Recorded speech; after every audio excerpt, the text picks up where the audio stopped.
Salam Bolo. Di kota sebesar Surabaya, sebuah hantu dari masa lalu kembali muncul. Hantu penjajahan Belanda, menebar cemas dan was-was bagi ribuan warganya. Ini bukan film horor, tapi ini kisah nyata tentang perjuangan mempertahankan hak atas tanah yang mereka sebut rumah. Sebuah pertarungan hukum yang mengadu bukti kepemilikan modern melawan dokumen warisan zaman penjajahan.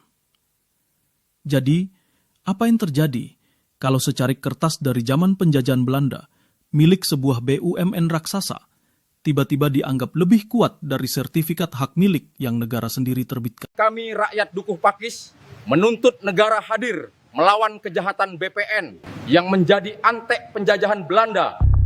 Dalam warga Kres Kencana ya Pak, ini pengalaman yang saya alami sendiri. Pada tahun ini, sertifikat hak guna bangunan saya itu habis. Pada bulan Maret itu saya sudah mengajukan ke BPN. Tapi di BPN itu berkasnya ditolak. Karena katanya terindikasi disinyalir tanah Egendom. Ternyata saya ada ruko satu lagi ketika 2024 mau saya perpanjang Pak. Itu sudah keluar ini Pak, bahwa tanah di area sana juga terindikasi Egendom 1278. Ini adalah sertifikat hak milik atau SHM. Menurut hukum Indonesia, ini adalah bukti kepemilikan tanah paling kuat, sebuah jaminan dari negara. Tapi, gimana kalau surat sakti ini mendadak nggak ada artinya? Gimana kalau surat ini bisa dikalahkan sama dokumen ini? Eigendom Verponding, bukti kepemilikan dari zaman negara jajahan bernama Hindia Belanda. Di Surabaya, inilah kenyataan pahit yang dihadapi ribuan warga. Rumah yang mereka tinggali puluhan tahun, tanah yang mereka beli dengan susah payah, sekarang terancam diambil alih.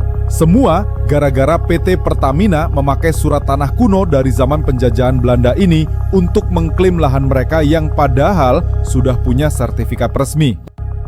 Assalamualaikum warahmatullahi wabarakatuh. Permasalahan kronologis tanah warga yang terdampak klaim sepihak PT Pertamina yang melewati Kecamatan Dukuh Pakis, Kecamatan Wonokromo, Kecamatan Sawahan mulai tahun 2009 saat 18 warga Kelurahan Sawunggaling, Kecamatan Wonokromo mengajukan permohonan sertifikat ke BPN ditolak. Tahun 2010 permohonan pun dihentikan karena adanya klaim dari PT Pertamina.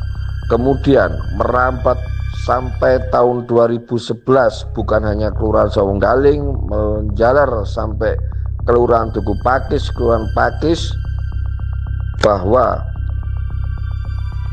tanah-tanah yang ditempati warga, baik yang berbentuk SHM, SHGB, diakui oleh PT Pertamina, yaitu adalah tanah surat Egendom Verponding 1305 dengan tahun surat 1918.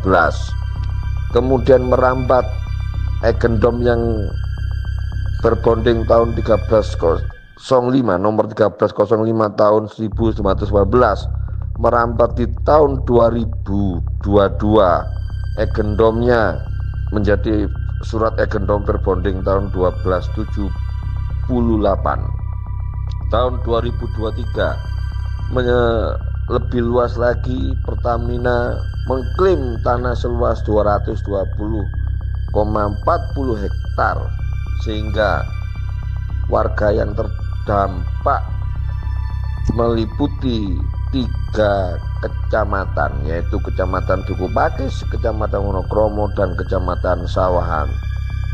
Dari 3 kecamatan itu ribuan orang yang akan terpapar jika aspirasi yang akan kita naikkan ke DPR.